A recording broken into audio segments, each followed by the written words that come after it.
HCI ನ್ಯೂಸ್ಗೆ ಸ್ವಾಗತ. ನಾನು ಪ್ರಿಯಾ. ಈಗ ಹೆಡ್ಲೈನ್ಸ್. ಬಿಳಿ ಸುಳಿ ರೋಗಕ್ಕೆ ಮೆಕ್ಕೆಜೋಳ ಬೆಳೆ ಬಲಿ, ರೈತರಿಗೆ ಎಕರೆಗೆ 50,000 ಪರಿಹಾರಕ್ಕೆ ಆಗ್ರಹ, ಕೃಷಿ ಇಲಾಖೆ ಎದುರು ಬೃಹತ್ ಪ್ರತಿಭಟನೆಯ ಎಚ್ಚರಿಕೆ. ಬೇಲೂರು ವಿಧಾನಸಭಾ ಕ್ಷೇತ್ರದ 3 ಬಾರಿ ಶಾಸಕರಾಗಿದ್ದ ಪುಟ್ಟರಂಗನಾಥ್ ಎಚ್ಎಸ್ ಮಂಗಳವಾರ ವಯೋಸಹಜ ಕಾಯಿಲೆಯಿಂದ ನಿಧನ, ಕಂಬನಿ ಮಿಡಿದ ಗಣ್ಯರಿಂದ ಸಂತಾಪ. ಸಕಲೇಶಪುರ ಕರಡಿಗಾಲದಲ್ಲಿ ಕಾಡಾನೆಗಳ ಹಾವಳಿ, ಕಾಫಿ ತೋಟಗಳಿಗೆ ಭಾರಿ ನಷ್ಟ, ಕಾಡಾನೆಗಳನ್ನು ತಕ್ಷಣ ಸ್ಥಳಾಂತರಿಸುವಂತೆ ಬೆಳೆಗಾರರ ಒತ್ತಾಯ. ಮಳೆ ಅಭಾವದ ನಡುವೆಯೂ ಅಪಾರ ನಿರೀಕ್ಷೆಯೊಂದಿಗೆ ಬಿತ್ತನೆ ಮಾಡಿದ್ದ ಜಿಲ್ಲೆಯ ರೈತರ ಮೆಕ್ಕೆಜೋಳ ಬೆಳೆ ಬಿಳಿ ಸುಳಿ ರೋಗಕ್ಕೆ ತುತ್ತಾಗಿ 100 ಎಕರೆ ಪ್ರದೇಶದಲ್ಲಿ ಹಾನಿಯಾಗಿದ್ದು, ಕಳಪೆ ಗುಣಮಟ್ಟದ ಬೀಜ ಮಾರಾಟವೇ ಈ ಸಮಸ್ಯೆಗೆ ಪ್ರಮುಖ ಕಾರಣವಾಗಿದೆ. ರೈತರು ಅನುಭವಿಸಿರುವ ನಷ್ಟಕ್ಕೆ ಸರ್ಕಾರ ಮತ್ತು ಬೀಜ ಕಂಪನಿಗಳು ತಕ್ಷಣವೇ ಪರಿಹಾರ ನೀಡಬೇಕು. ಇಲ್ಲದಿದ್ದರೆ ಜಂಟಿ ಕೃಷಿ ನಿರ್ದೇಶಕರ ಕಚೇರಿ ಎದುರು ಬೃಹತ್ ಪ್ರತಿಭಟನೆ ನಡೆಸಲಾಗುವುದೆಂದು ರೈತ ಸಂಘ ಹಸಿರು ಸೇನೆ ರಾಜ್ಯಾಧ್ಯಕ್ಷ ಕಣಗಾಲ್ ಮೂರ್ತಿ ಎಚ್ಚರಿಕೆ ನೀಡಿದರು.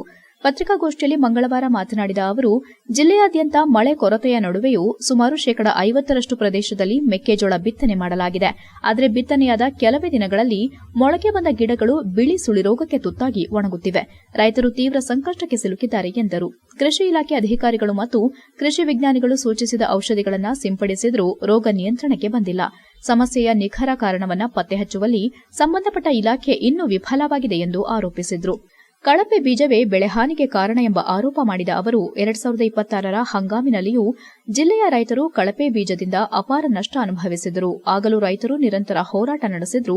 ಬೀಜ ಕಂಪನಿಗಳಾಗಲಿ ಸರ್ಕಾರದಿಂದಾಗಲಿ ಅಥವಾ ಜಿಲ್ಲಾಡಳಿತದಿಂದಾಗಲಿ ಯಾವುದೇ ಪರಿಹಾರ ದೊರೆಯಲಿಲ್ಲ ಎಂದು ಕಣಗಾಲ್ ಮೂರ್ತಿ ದೂರಿದರು. 2026-27ನೇ ಸಾಲಿನಲ್ಲಿ ಬೀಜ ಮಾರಾಟಕ್ಕೂ ಮುನ್ನ ಬೀಜ ಕಂಪನಿಗಳು ಕಡ್ಡಾಯವಾಗಿ ಬೆಳೆ ವಿಮೆ ಮಾಡಿಕೊಡಬೇಕೆಂದು ರೈತ ಸಂಘಟನೆಗಳು ಒತ್ತಾಯಿಸಿದ್ದವು. ಆದರೆ ಯಾವುದೇ ಕಂಪನಿಯೂ ಆ ಬೇಡಿಕೆಗೆ ಸ್ಪಂದಿಸದೆ ಬೀಜ ಮಾರಾಟ ಮಾಡಿವೆ. ಈಗ ಅದೇ ಬೀಜದಿಂದ ಬೆಳೆದ ಬೆಳೆ ರೋಗಕ್ಕೆ ತುತ್ತಾಗಿ ರೈತರು ಆರ್ಥಿಕವಾಗಿ ಸಂಕಷ್ಟಕ್ಕೆ ಸಿಲುಕಿದ್ದಾರೆ ಎಂದರು. ಸರ್ಕಾರ ಶೀಘ್ರವೇ ಕ್ರಮ ಕೈಗೊಳ್ಳದಿದ್ದರೆ ಜಿಲ್ಲೆಯ ರೈತರು ಒಗ್ಗೂಡಿ ಜಂಟಿ ಕೃಷಿ ನಿರ್ದೇಶಕರ ಕಚೇರಿ ಎದುರು ಬೃಹತ್ ಪ್ರತಿಭಟನೆ ನಡೆಸಲಿದ್ದಾರೆ.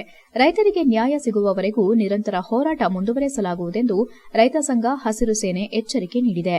ಜಿಲ್ಲೆಯಲ್ಲಿ 3 ಜೀವನದಿಗಳಿದ್ದರೂ ಸಮಗ್ರ ನೀರಾವರಿ ವ್ಯವಸ್ಥೆ ಕಲ್ಪಿಸದಿರುವುದರಿಂದ ರೈತರು ಮಳೆಯನ್ನೇ ಅವಲಂಬಿಸಬೇಕಾದ ಪರಿಸ್ಥಿತಿ ನಿರ್ಮಾಣವಾಗಿದೆ.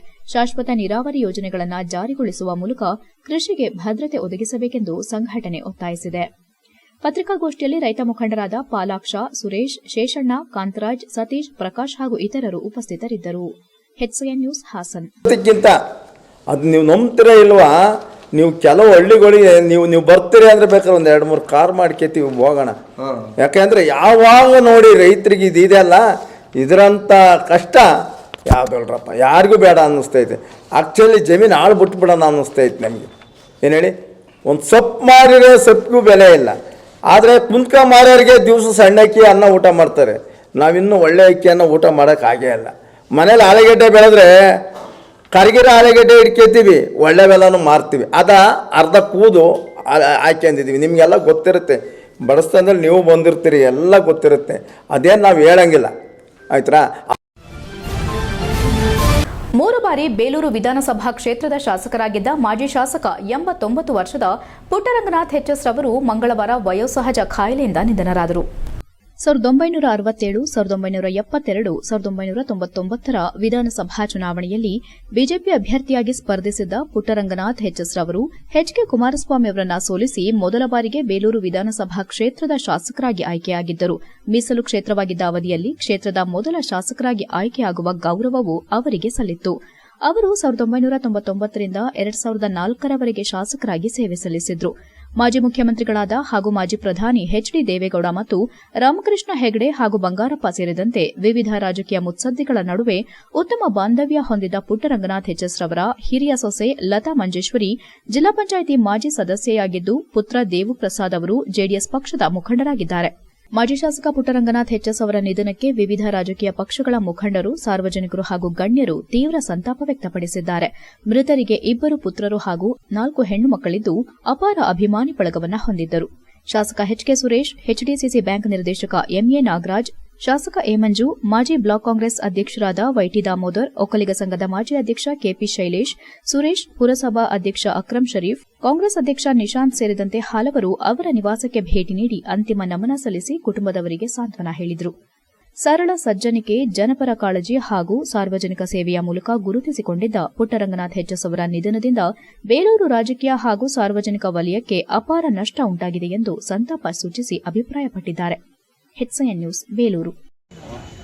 ನನ್ನ ಆತ್ಮೀಯರು, ಶಾಸಕ ಮಿತ್ರರಾಗಿದ್ದಂತಹ ಪುಟ್ಟರಂಗನಾಥ್ ಅವರು ಈಗ ನಮ್ಮ ಅಗಲಿದ್ದಾರೆ.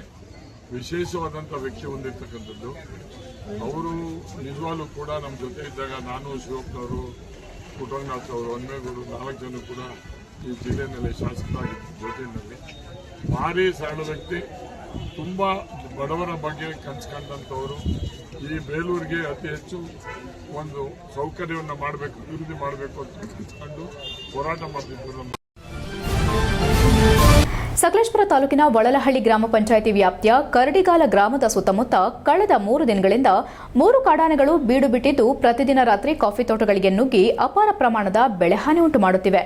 ಕಾಫಿ ಫಸಲು ಮಾಡುವ ಪ್ರಮುಖ ಹಂತದಲ್ಲೇ ಕಾಡಾನೆಗಳ ದಾಳಿಯಿಂದ ಬೆಳೆಗಾರರು ತೀವ್ರ ಆತಂಕ ಮತ್ತು ಆರ್ಥಿಕ ಸಂಕಷ್ಟಕ್ಕೆ ಸಿಲುಕಿದ್ದಾರೆ.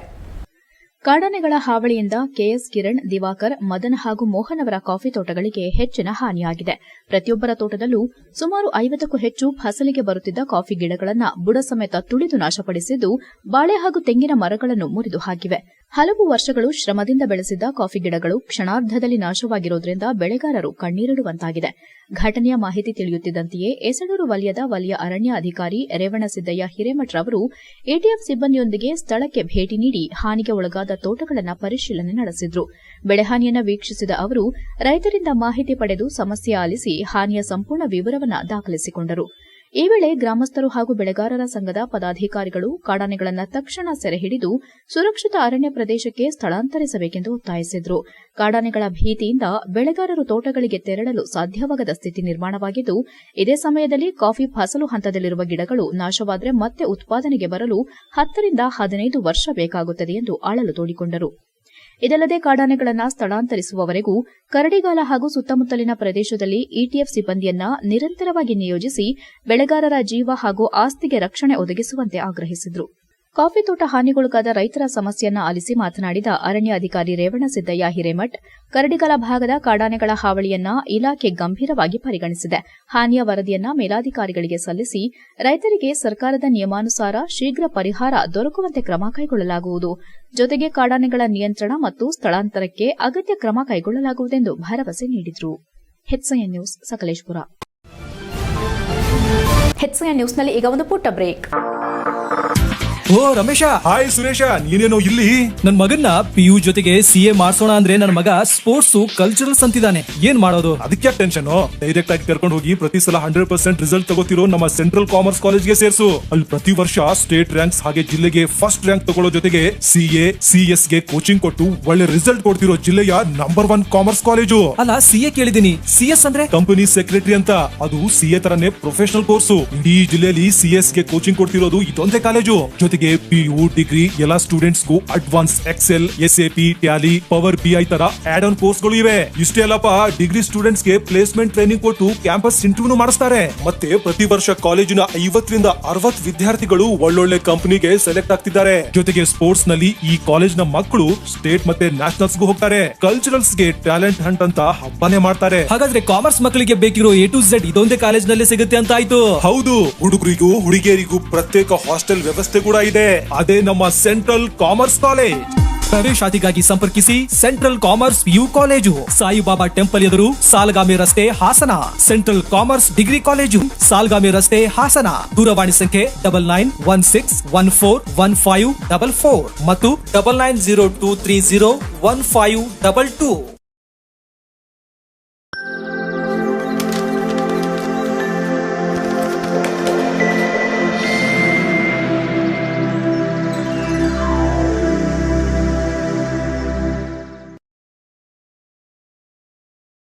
ಬ್ರೇಕ್ನ ನಂತರ HCN ನ್ಯೂಸ್ಗೆ ಸ್ವಾಗತ.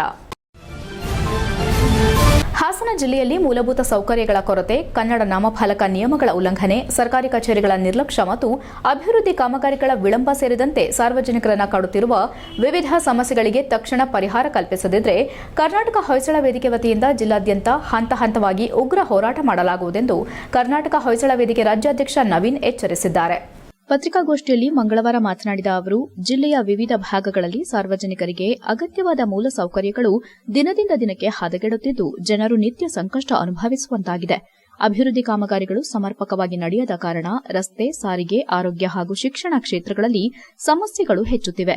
ಸಂಬಂಧಪಟ್ಟ ಇಲಾಖೆ ಅಧಿಕಾರಿಗಳು ಮತ್ತು ಜನಪ್ರತಿನಿಧಿಗಳು ಈ ಕುರಿತು ತಕ್ಷಣ ಗಮನ ಹರಿಸಿ ಸಮಸ್ಯೆಗಳನ್ನು ಬಗೆಹರಿಸಬೇಕೆಂದು ಒತ್ತಾಯಿಸಿದರು.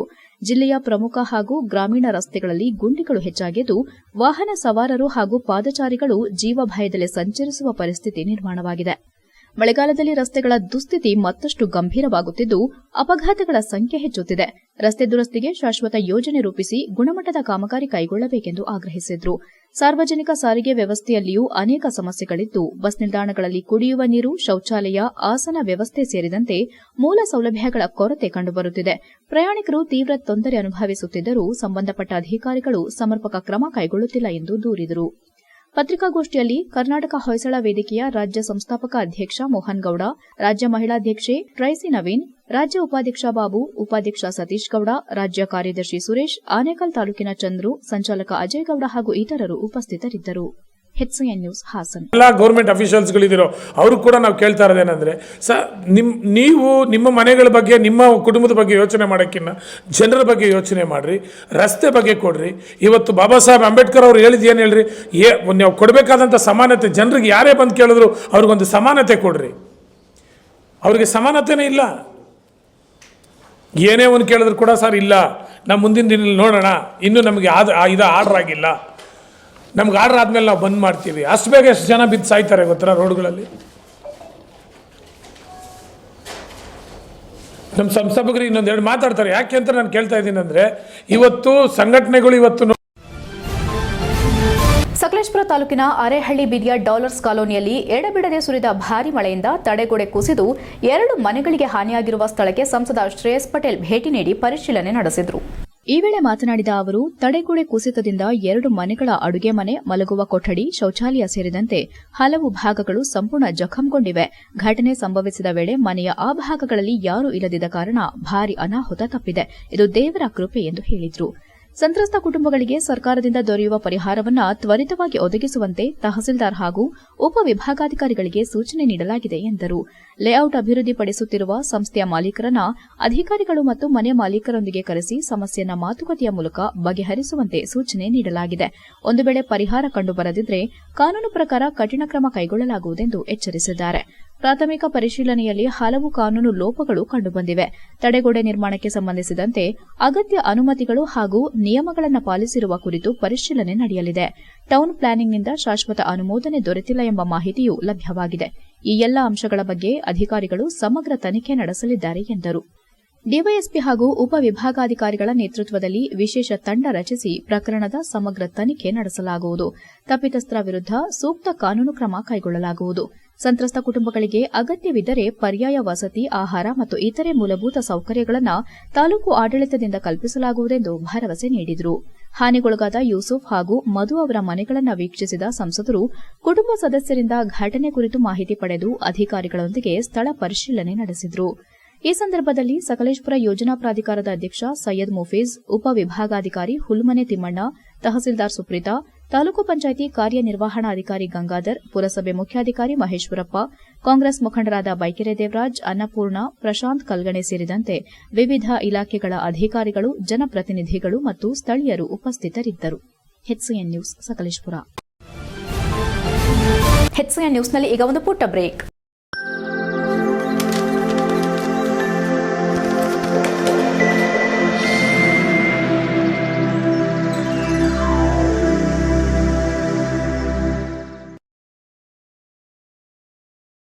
ಬ್ರೇಕ್ನ ನಂತರ HCN ನ್ಯೂಸ್ಗೆ ಸ್ವಾಗತ. ರಾಜ್ಯದ ಬೀದಿ ನಾಟಕ ಕಲಾವಿದರ ಹಿತಾಸಕ್ತಿ ಕಾಪಾಡುವ ನಿಟ್ಟಿನಲ್ಲಿ ಸಂಘಟಿತ ಹೋರಾಟ ಅಗತ್ಯವಾಗಿದ್ದು, ಕಲಾವಿದರ ಏಳಿಗೆಗಾಗಿ ಎಲ್ಲರೂ ಒಟ್ಟಾಗಿ ಕೈಜೋಡಿಸಬೇಕಾಗಿದ್ದು, ಸರ್ಕಾರದ ವಿವಿಧ ಕಲ್ಯಾಣ ಯೋಜನೆಗಳನ್ನು ಕಲಾವಿದರಿಗೆ ತಲುಪಿಸುವ ಮೂಲಕ ಅವರ ಜೀವನ ಮಟ್ಟ ಸುಧಾರಿಸಲು ಒಕ್ಕೂಟ ಬದ್ಧವಾಗಿದೆ ಎಂದು ಕರ್ನಾಟಕ ರಾಜ್ಯ ಬೀದಿ ನಾಟಕ ಕಲಾ ತಂಡಗಳ ಒಕ್ಕೂಟದ ರಾಜ್ಯಾಧ್ಯಕ್ಷ ಡಾ. ಸುಬ್ಬನಹಳ್ಳಿ ರಾಜು ತಿಳಿಸಿದ್ದಾರೆ. ಹಾಸನ ನಗರದ ಜಿಲ್ಲಾ ಕನ್ನಡ ಸಾಹಿತ್ಯ ಪರಿಷತ್ತು ಭವನದಲ್ಲಿ ಕರ್ನಾಟಕ ರಾಜ್ಯ ಬೀದಿ ನಾಟಕ ಕಲಾ ತಂಡಗಳ ಒಕ್ಕೂಟ ಮತ್ತು ಜಿಲ್ಲಾ ಘಟಕದ ಸಹಯೋಗದಲ್ಲಿ ಸೋಮವಾರ ನಡೆದ ಮೈಸೂರು ವಿಭಾಗ ಮಟ್ಟದ ಸಭೆಯ ಅಧ್ಯಕ್ಷತೆ ವಹಿಸಿ ಅವರು ಮಾತನಾಡಿದರು. ಬೀದಿ ನಾಟಕ ಕಲಾವಿದರು ಸಮಾಜದಲ್ಲಿ ಜಾಗೃತಿ ಮೂಡಿಸುವ ಮಹತ್ವದ ಹೊಣೆ ಹೊತ್ತಿರುವವರು. ಸರ್ಕಾರದ ಜನಪರ ಯೋಜನೆಗಳು, ಸಾಮಾಜಿಕ ಸಂದೇಶಗಳು ಮತ್ತು ಸಾರ್ವಜನಿಕ ಹಿತಾಸಕ್ತಿಯ ವಿಚಾರಗಳನ್ನು ಗ್ರಾಮದಿಂದ ಗ್ರಾಮಕ್ಕೆ, ಜನರಿಂದ ಜನರಿಗೆ ತಲುಪಿಸುವ ಕಾರ್ಯವನ್ನು ನಿರಂತರವಾಗಿ ನಿರ್ವಹಿಸುತ್ತಿದ್ದಾರೆ. ಇಂತಹ ಕಲಾವಿದರ ಬದುಕು ಭದ್ರವಾಗಬೇಕಾದರೆ ಸಂಘಟನೆಯು ಮತ್ತಷ್ಟು ಬಲಿಷ್ಠವಾಗಬೇಕು ಎಂದರು. ರಾಜ್ಯದ ಎಲ್ಲಾ ಬೀದಿ ನಾಟಕ ತಂಡಗಳನ್ನು ಒಗ್ಗೂಡಿಸುವ ಉದ್ದೇಶದಿಂದ ವಿಭಾಗ ಮಟ್ಟದ ಸಭೆಗಳನ್ನು ಆಯೋಜಿಸಲಾಗುತ್ತಿದೆ. ಕಲಾವಿದರ ಸಮಸ್ಯೆಗಳು, ಬೇಡಿಕೆಗಳು ಮತ್ತು ಮುಂದಿನ ಸಂಘಟನಾ ಕಾರ್ಯತಂತ್ರಗಳ ಕುರಿತು ಚರ್ಚಿಸಿ ಸೂಕ್ತ ನಿರ್ಧಾರ ಕೈಗೊಳ್ಳುವುದೇ ಈ ಸಭೆಯ ಮುಖ್ಯ ಉದ್ದೇಶವಾಗಿದೆ. ಎಲ್ಲ ಕಲಾವಿದರು ಭಿನ್ನಾಭಿಪ್ರಾಯಗಳನ್ನು ಬದಿಗಿಟ್ಟು ಒಗ್ಗಟ್ಟಿನಿಂದ ಕೆಲಸ ಮಾಡಿದಾಗ ಮಾತ್ರ ಸರ್ಕಾರದ ಮುಂದೆ ನಮ್ಮ ಬೇಡಿಕೆಗಳನ್ನು ಪರಿಣಾಮಕಾರಿಯಾಗಿ ಮಂಡಿಸಲು ಸಾಧ್ಯವಾಗುತ್ತದೆ ಎಂದು ಕಿವಿಮಾತು ಹೇಳಿದರು. ಮೈಸೂರು ವಿಭಾಗದ ಹಾಸನ, ಮೈಸೂರು, ಮಂಡ್ಯ, ಕೊಡಗು, ಚಾಮರಾಜನಗರ, ಶಿವಮೊಗ್ಗ, ಚಿಕ್ಕಮಗಳೂರು ಹಾಗೂ ದಾವಣಗೆರೆ ಸೇರಿದಂತೆ 8 ಜಿಲ್ಲೆಗಳ ಬೀದಿ ನಾಟಕ ಕಲಾ ತಂಡಗಳ ಪ್ರತಿನಿಧಿಗಳು ಸಭೆಯಲ್ಲಿ ಭಾಗವಹಿಸಿ ಕಲಾವಿದರ ಸಮಸ್ಯೆಗಳು, ಸರ್ಕಾರಿ ಸೌಲಭ್ಯಗಳು, ಸಂಘಟನೆ ಬಲವರ್ಧನೆ ಮತ್ತು ಮುಂದಿನ ಕಾರ್ಯಯೋಜನೆಗಳ ಕುರಿತು ಸಮಗ್ರವಾಗಿ ಚರ್ಚಿಸಿದರು. ಸಭೆಯಲ್ಲಿ ಕರ್ನಾಟಕ ರಾಜ್ಯ ಬೀದಿ ನಾಟಕ ಕಲಾ ತಂಡಗಳ ಒಕ್ಕೂಟದ ಪ್ರಧಾನ ಕಾರ್ಯದರ್ಶಿ ಮಂಡ್ಯ ಬಸವರಾಜು, ರಾಜ್ಯ ಉಪಾಧ್ಯಕ್ಷ ಕುಮಾರ್ ಕಟ್ಟೆಬೆಳಗುಲಿ, ರಾಜ್ಯ ಸಲಹಾ ಸಮಿತಿ ಸದಸ್ಯ ಕಾರವಾರದ ಪುರುಷೋತ್ತಮಗೌಡ, ಚಾಮರಾಜನಗರದ ಶಾಂತರಾಜು, ರಾಜ್ಯ ಸಂಚಾಲಕರಾದ ಲೋಕೇಶ್ ಭತ್ತನಕಟ್ಟೆ, ನೀಲಮ್ಮ ಸೇರಿದಂತೆ ವಿವಿಧ ಜಿಲ್ಲೆಗಳ ಪದಾಧಿಕಾರಿಗಳು ಉಪಸ್ಥಿತರಿದ್ದರು. HCN news Haasan. ಇಂಡಿವಿಜುವಲ್ ಪರಿಚಯ ಇದ್ದಾರೆ. ಜನಪದ ಜಾತ್ರೆ ಮುಖಾಂತರ ಇರ್ಬೋದು, ಬೀದಿ ನಾಟಕದ ಮುಖಾಂತರ ಇರ್ಬೋದು, ಮನಸ್ಸು ಜಾತಿ ಕಾನೂನು ಕಾರ್ಯಕ್ರಮದ ಮುಖಾಂತರ ಎಲ್ಲರೂ ಪರಿಚಯ ಇರೋದ್ರಿಂದ ಇಂಡಿವಿಜುವಲ್ ಎಲ್ಲರೂ ಮಾತಾಡ್ಸೋಕೆ ಏನಂದ್ರೆ, ಸರ್ ನಮ್ದೇನು ಇಲ್ಲ ಸರ್, ನಮ್ಗೆ ಯಾವ್ದು ನಡೆಯುತ್ತೆ ಅದ್ರ ಜೊತೆ ಇರಬೇಕು ಅಂತ ಆಸೆ ಪಡ್ತೀವಿ ಅಂತ. ಹಂಗಾಗಿ ಒಂದು 3-4 ಜನ ಇದನ್ನ ಇದು ಮಾಡಬೇಕು, ಇದರಿಂದ ಆಗಬೇಕು ಅಂತ ಇದ್ದಾರೆ. ಅದಾಗಬಾರ್ದು. ಇಡೀ ಬೀದಿ ನಾಟಕದ ಕಲಾವಿದರಿಗೆ ಒಕ್ಕೂಟ ಒಳ್ಳೆಯದನ್ನ ಮಾಡಬೇಕು. ಸರ್ಕಾರದ ಯೋಜನೆಗಳನ್ನ ಮತ್ತಷ್ಟು ಮಗದಷ್ಟು ತಂದು ಕಲಾವಿದರು ಕೊಟ್ಟರೆ ಕಲಾವಿದರ ಜೀವನವನ್ನ ರೂಪಿಸ್ಕೊಳ್ಳೋಕ್ಕಾಗುತ್ತೆ ಅನ್ನೋ ಒಂದೇ ಕಾರಣಕ್ಕೆ ಇದನ್ನು ಕಟ್ತಿದ್ದೀವಿ. ಅದಕ್ಕೆಲ್ಲರೂ ಕೂಡ ನೀವು ನಮಗೆ ಸಪೋರ್ಟ್ ಆಗಿರಿ, ಎಲ್ಲರೂ ಸೇರಿ ಒಟ್ಟಿಗೆ ಕಟ್ಟೋಣ ಅನ್ನೋದಿಷ್ಟೇ. ಮತ್ತೆ ಇವತ್ತು ಮೈಸೂರು ವಿಭಾಗದ ಮಟ್ಟದ ಸಭೆಯನ್ನು ಕರೆದಿದ್ದೀವಿ. ಈ ಸಭೆಯಲ್ಲಿ ಏನೆಲ್ಲ ತೀರ್ಮಾನಗಳಾಗುತ್ತೆ, ಎಲ್ಲರ ಆಗುವುಗಳನ್ನು ಹೇಗೆ ಮಾಡಬೇಕು, ಒಕ್ಕೂಟವನ್ನು ಹೇಗೆ ಮತ್ತೆ ಬಲಿಗೊಳಿಸಬೇಕು, ಬಲಗೊಳಿಸೋದು ಹೇಗೆ ಅನ್ನೋದನ್ನ ಎಲ್ಲರ ಸಲಹೆ ಸೂಚನೆಗಳನ್ನು ತಗೊಂಡು ಒಟ್ಟಿಗೆ ಮಾಡೋಣ. ಮತ್ತು ಸಭೆಗಳನ್ನು ಯಾಕೆ ಕರಿಬೇಕಾಗಿದೆ ಅಂದರೆ, ಸಭೆಗಳು ನಡೆದ್ರೆ ಒಕ್ಕೂಟ ಗಟ್ಟಿಯಾಗುತ್ತೆ. ನಮ್ಮಲ್ಲಿ ಏನಿದೆ, ತೊಡಕುಗಳೇನಿದೆ ಅದನ್ನು ಸರಿ ಮಾಡಿಕೊಂಡು ಒಳ್ಳೆಯದನ್ನ ಹೇಗೆ ಮಾಡ್ಬೋದು, ಹೇಗೆ ಕಟ್ಟಬಹುದು ಅನ್ನೋದನ್ನ ಮಾಡೋಕ್ಕೋಸ್ಕರ ಸಭೆಗಳು ಸೇರ್ತಾ. ರಾಜ್ಯದ ಬೇಕರಿ, ಸ್ವೀಟ್ಸ್ ಮತ್ತು ಕೆಫೆ ಉದ್ಯಮವನ್ನು ಸಂಘಟಿತಗೊಳಿಸಿ ಉದ್ಯಮಿಗಳ ಸಮಸ್ಯೆಗಳಿಗೆ ಸಮರ್ಪಕ ಪರಿಹಾರ ಕಂಡುಕೊಳ್ಳುವ ಉದ್ದೇಶದಿಂದ ಕರ್ನಾಟಕ ಬೇಕರಿ ಮತ್ತು ಸ್ವೀಟ್ಸ್ ಅಸೋಸಿಯೇಷನ್ ಹಾಗೂ ಹಾಸನ ಬೇಕರಿ ಓನರ್ಸ್ ಅಸೋಸಿಯೇಷನ್ ನಡುವೆ ತಿಳುವಳಿಕೆ ಒಪ್ಪಂದ ಮಾಡಿಕೊಳ್ಳಲಾಗಿದೆ ಎಂದು ಕರ್ನಾಟಕ ಬೇಕರಿ ಮತ್ತು ಸ್ವೀಟ್ಸ್ ಅಸೋಸಿಯೇಷನ್ ರಾಜ್ಯ ಸಂಚಾಲಕ HK ಕೇಶವ ಅಯ್ಯಂಗಾರ್ ತಿಳಿಸಿದರು. ಪತ್ರಿಕಾಗೋಷ್ಠಿಯಲ್ಲಿ ಮಂಗಳವಾರ ಮಾತನಾಡಿದ ಅವರು, ರಾಜ್ಯದ ಬೇಕರಿ, ಸ್ವೀಟ್ಸ್ ಮತ್ತು ಕೆಫೆ ಉದ್ಯಮದ ಪರವಾಗಿ ಏಕೈಕ ಧ್ವನಿಯಾಗಿ ಕರ್ನಾಟಕ ಬೇಕರಿ ಮತ್ತು ಸ್ವೀಟ್ಸ್ ಅಸೋಸಿಯೇಷನ್ ಕಾರ್ಯನಿರ್ವಹಿಸುತ್ತಿದೆ. ಉದ್ಯಮಿಗಳು ಎದುರಿಸುತ್ತಿರುವ ವಿವಿಧ ಸಮಸ್ಯೆಗಳನ್ನು ಸರ್ಕಾರದ ಗಮನಕ್ಕೆ ತಂದು ಪರಿಹಾರ ಕಂಡುಕೊಳ್ಳುವಲ್ಲಿ ಸಂಘವು ನಿರಂತರವಾಗಿ ಶ್ರಮಿಸುತ್ತಿದೆ. ಈ ಹಿನ್ನೆಲೆಯಲ್ಲಿ ರಾಜ್ಯದ ವಿವಿಧ ಜಿಲ್ಲಾ ಸಂಘಗಳನ್ನು ಒಗ್ಗೂಡಿಸುವ ಕಾರ್ಯಕ್ಕೆ ಆದ್ಯತೆ ನೀಡಲಾಗಿದೆ ಎಂದರು. ಹಾಸನ ಬೇಕರಿ ಓನರ್ಸ್ ಅಸೋಸಿಯೇಷನ್ ಜೊತೆ ಮಾಡಿಕೊಂಡಿರುವ ತಿಳುವಳಿಕೆ ಒಪ್ಪಂದದ ಪರಿಣಾಮವಾಗಿ ಹಾಸನ ಸಂಘವು ಅಧಿಕೃತವಾಗಿ ಕರ್ನಾಟಕ ಬೇಕರಿ ಮತ್ತು ಸ್ವೀಟ್ಸ್ ಅಸೋಸಿಯೇಷನ್ಗೆ ಸದಸ್ಯತ್ವದ ಮೂಲಕ ವಿಲೀನಗೊಂಡಿದೆ. ಇದರಿಂದ ಸಂಘಟನೆಯ ಸದಸ್ಯರ ಸಂಖ್ಯೆ 2,000ಕ್ಕೂ ಅಧಿಕವಾಗಿದ್ದು, ರಾಜ್ಯ ಮಟ್ಟದಲ್ಲಿ ಉದ್ಯಮಿಗಳ ಪ್ರತಿನಿಧಿತ್ವ ಮತ್ತಷ್ಟು ಬಲಿಷ್ಠವಾಗಿದೆ ಎಂದರು. ರಾಜ್ಯದ ಪ್ರತಿಯೊಂದು ಜಿಲ್ಲೆಯಲ್ಲಿ ಇದೇ ಮಾದರಿಯ ವಿಲೀನ ಕಾರ್ಯಕ್ರಮಗಳನ್ನು ಮುಂದುವರೆಸಲಾಗುತ್ತಿದ್ದು, ಸಂಘಟಿತ ಶಕ್ತಿಯ ಮೂಲಕ ಉದ್ಯಮಿಗಳ ಹಕ್ಕುಗಳನ್ನು ರಕ್ಷಿಸುವುದು, ಸರ್ಕಾರದ ವಿವಿಧ ಯೋಜನೆಗಳು ಮತ್ತು ತರಬೇತಿ ಕಾರ್ಯಕ್ರಮಗಳ ಪ್ರಯೋಜನವನ್ನು ಸದಸ್ಯರಿಗೆ ತಲುಪಿಸುವುದು ಸಂಘದ ಪ್ರಮುಖ ಉದ್ದೇಶವಾಗಿದೆ ಎಂದು ವಿವರಿಸಿದರು. ಬೇಕರಿ, ಸ್ವೀಟ್ಸ್ ಮತ್ತು ಕೆಫೆ ಉದ್ಯಮದಲ್ಲಿ ತೊಡಗಿರುವ ಎಲ್ಲಾ ಉದ್ಯಮಿಗಳು ಕರ್ನಾಟಕ ಬೇಕರಿ ಮತ್ತು ಸ್ವೀಟ್ಸ್ ಅಸೋಸಿಯೇಷನ್ ಸದಸ್ಯತ್ವ ಪಡೆದು ಸಂಘದೊಂದಿಗೆ ಕೈಜೋಡಿಸುವಂತೆ ಅವರು ಮನವಿ ಮಾಡಿದರು. ಪತ್ರಿಕಾಗೋಷ್ಠಿಯಲ್ಲಿ ಕರ್ನಾಟಕ ಬೇಕರಿ ಮತ್ತು ಸ್ವೀಟ್ಸ್ ಅಸೋಸಿಯೇಷನ್ ಅಧ್ಯಕ್ಷ ಎಂಆರ್ ಪ್ರಸಾದ್, ಕಾರ್ಯದರ್ಶಿ ಡಾ ಮಧು, ಜಂಟಿ ಕಾರ್ಯದರ್ಶಿ ಹರೀಶ್ ಕುಮಾರ್, ಉಪಾಧ್ಯಕ್ಷ ಶ್ರೀನಿವಾಸ್, ವೆಂಕಟೇಶ್, ಧರಣಿ ಸೇರಿದಂತೆ ಸಂಘದ ಪದಾಧಿಕಾರಿಗಳು ಉಪಸ್ಥಿತರಿದ್ದರು. HCN news Hassan. Bakery and sweets association Hassan ಜಿಲ್ಲಾ ಬೇಕರಿ ಮಾಲೀಕರ ಸಂಘದ ಜೊತೆ ಈ ದಿನ ಒಂದು ಒಡಂಬಡಿಕೆಗೆ ಬಂದಿದೆ. ನಾವು KBSA 2020ರಲ್ಲಿ ಪ್ರಾರಂಭ ಮಾಡಿದ್ದೀವಿ. ಪ್ರತಿಯೊಂದು ಜಿಲ್ಲೆಯಲ್ಲೂ ನಮ್ಮ ಅಸೋಸಿಯೇಷನ್ ಇರಬೇಕು. ವ್ಯಾಪಾರಸ್ಥರು ಯಾರು ಬೇಕರಿ ಹಾಗೂ ಸ್ವೀಟ್ಸ್ ಮತ್ತು ಆಹಾರೋದ್ಯಮಿಗಳು ಯಾರ್ಯಾರು ಇದ್ದಾರೆ ಅವರೆಲ್ಲರಿಗೂ ಒಂದು ಒಗ್ಗಟ್ಟನ್ನು ಸರ್ಕಾರದಿಂದ ಬರತಕ್ಕಂತಹ ಎಲ್ಲ ಒಂದು ಯೋಜನೆಗಳು ಮತ್ತು FASSI ಪ್ರಾಬ್ಲಮ್ ಇರ್ಬೋದು ಅಥವಾ ಯಾವುದೇ ತೊಂದರೆ ಉಂಟಾದಾಗ ಒಗ್ಗಟ್ಟಾಗಿ ಅದನ್ನ ಪರಿಹಾರ ಮಾಡುವಂತಹ ಒಂದು ಅವಕಾಶವನ್ನು ಮಾಡಿಕೊಳ್ಳೋದಕ್ಕೋಸ್ಕರ ನಾವು ಈ ಒಂದು ಸಂಘವನ್ನು ಸಂಸ್ಥಾಪಿಸಿದ್ದೇವೆ. ಈ ದಿನ HCN ನ್ಯೂಸ್ನಲ್ಲಿ ಈಗ ಒಂದು ಪುಟ್ಟ ಬ್ರೇಕ್. ಹಾಸನದಲ್ಲಿ 28 ವರ್ಷಗಳಿಂದ ಜನತೆಗೆ ಅತ್ಯುತ್ತಮವಾದ ವೈದ್ಯಕೀಯ ಸೇವೆಯನ್ನು ನೀಡುತ್ತಿರುವ Hemavathi multi speciality hospital Hassan. ನಮ್ಮಲ್ಲಿ ದಿನದ 24 ಗಂಟೆಯೂ ಆಕ್ಸಿಡೆಂಟಲ್ ಇಂಜುರೀಸ್ ಮತ್ತು ಎಮರ್ಜೆನ್ಸಿ ಸರ್ವಿಸ್ಗಳನ್ನು ಹೊಂದಿದೆ. ಹೇಮಾವತಿ ಆಸ್ಪತ್ರೆಯ ಡಾಕ್ಟರ್ ನಿಖಿಲ್ ಆರ್ ಭಟ್ ರವರು MS ಆರ್ಥೋಪೆಡಿಕ್ನಲ್ಲಿ ಚಿನ್ನದ ಪದಕ ಪಡೆದು ಸಿಂಗಾಪುರ್ ಜನರಲ್ ಹಾಸ್ಪಿಟಲ್ನಲ್ಲಿ ಫೆಲೋಶಿಪ್ ಇನ್ ಜಾಯಿಂಟ್ ರಿಪ್ಲೇಸ್ಮೆಂಟ್ ಸರ್ಜರಿಯ ಪದವಿ ಪಡೆದು ಸೇವೆಯನ್ನ ಸಲ್ಲಿಸಿರುತ್ತಾರೆ.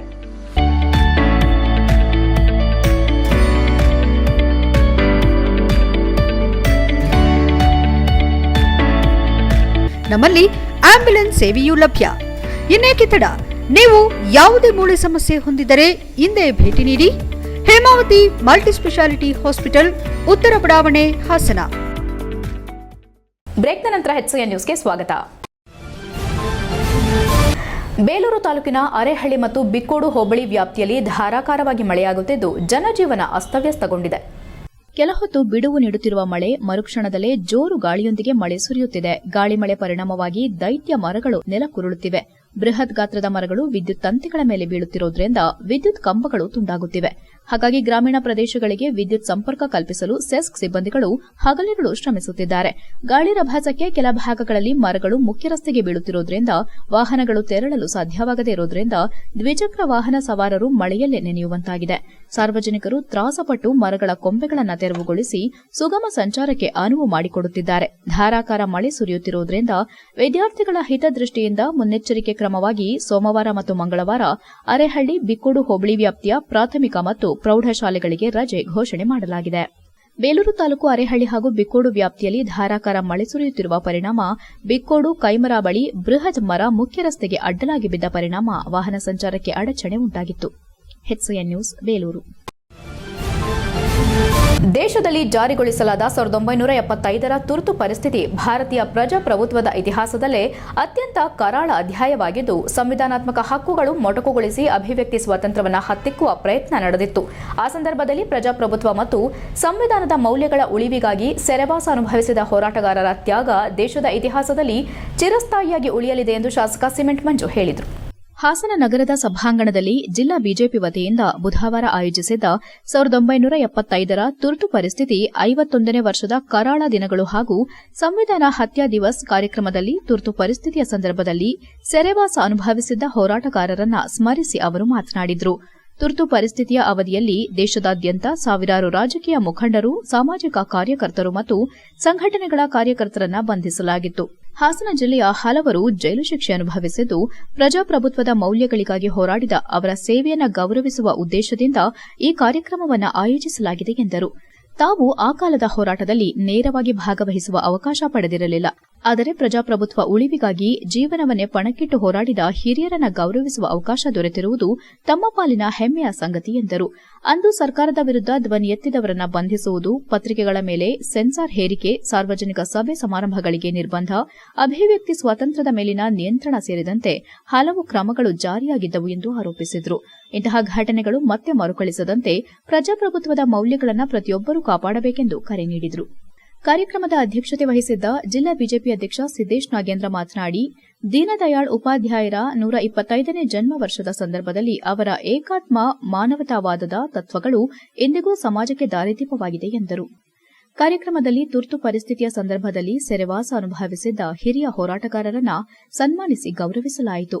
ಇದೇ ವೇಳೆ ವಿವಿಧ ಕ್ರೀಡಾ ಸ್ಪರ್ಧೆಗಳಲ್ಲಿ ಸಾಧನೆಗೈದ ಕ್ರೀಡಾಪಟುಗಳಿಗೂ ಅಭಿನಂದನೆ ಸಲ್ಲಿಸಿ ಸನ್ಮಾನಿಸಲಾಯಿತು. ಈ ವೇಳೆ ಜಿಲ್ಲಾ ಬಿಜೆಪಿ ಪ್ರಧಾನ ಕಾರ್ಯದರ್ಶಿ ಅಮಿತ್ ಶೆಟ್ಟಿ, ರಾಜಕುಮಾರ್, ನೇತ್ರಾವತಿ ಮಂಜುನಾಥ್, ಗಿರೀಶ್ ನಂಬಿಹಳ್ಳಿ, ರೇಣುಕಾನಂದ, ಪಕ್ಷದ ವಿವಿಧ ಘಟಕಗಳ ಪದಾಧಿಕಾರಿಗಳು, ಹಿರಿಯ ಮುಖಂಡರು, ಕಾರ್ಯಕರ್ತರು ಹಾಗೂ ಸಾರ್ವಜನಿಕರು ಉಪಸ್ಥಿತರಿದ್ದರು. HCN news Hassan. ನಿಮ್ಮನ್ನೆಲ್ಲ ತುರ್ತು ಪರಿಸ್ಥಿತಿಯಲ್ಲಿ ಪಾಲ್ಗೊಂಡಂತವರು, ಜೈಲು ಶಿಕ್ಷೆಯನ್ನು ಅನುಭವಿಸ್ತಕ್ಕಂಥವ್ರನ್ನ ನೋಡಿ ಅವರಿಗೆ ಗೌರವ ಕೊಡ್ತಕ್ಕಂಥ ಪುಣ್ಯ ಸಿಕ್ಕಿರೋದೇ ನಮ್ದೊಂದು ಮಹಾ ಸೌಭಾಗ್ಯ ಅಂತೇಳಿ ನಾನಾದ್ರೂ ಕೂಡ ಭಾವಿಸ್ತೀನಿ. ಮೊನ್ನೆ ರಾಜ್ಯ ಕಚೇರಿಯಲ್ಲಿ ತುರ್ತು ಪರಿಸ್ಥಿತಿ ಸಂದರ್ಭದ ಅನುಭವಗಳನ್ನ ನಮ್ಮ ರಾಜಾಜಿನಗರದ ಶಾಸಕರಾದ ಸುರೇಶ್ ಕುಮಾರ್ ಅವರು ಅಂಕಿ ಅಂಶವನ್ನು ಇಟ್ಟು ಮಾತಾಡಿದರು.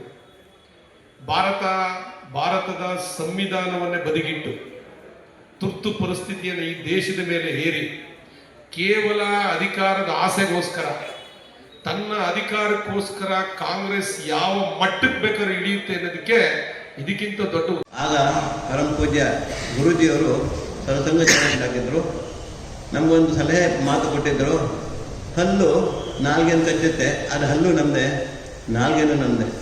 ಹಾಗೆ ಸಂಘದ ಸ್ವಯಂ ಸೇವಕರು ಆವತ್ತಿನ ಕಾಲದಲ್ಲೂ ಅತ್ಯಂತ ನೋವನ್ನು ಅನುಭವಿಸಿ, ಅತ್ಯಂತ ಕಷ್ಟವನ್ನು ಅನುಭವಿಸಿ, ಸಂಘದ ಶಾಖೆಗಳು ನಡೆಸೋಕ್ಕೆ ಅನುಕೂಲ ಆಗದೇ ಇದ್ರೂ ಆ ಸ್ವಯಂ ಸೇವಕರ ಒಂದು ಏನು ರಾಷ್ಟ್ರೀಯ ಅಭಿಮಾನ, ರಾಷ್ಟ್ರೀಯ ಭಾವನೆಗಳಿತ್ತು, ಇದನ್ನು ನಡೆಸ್ಕೊಂಡು ಹೋಗಿದ್ರು.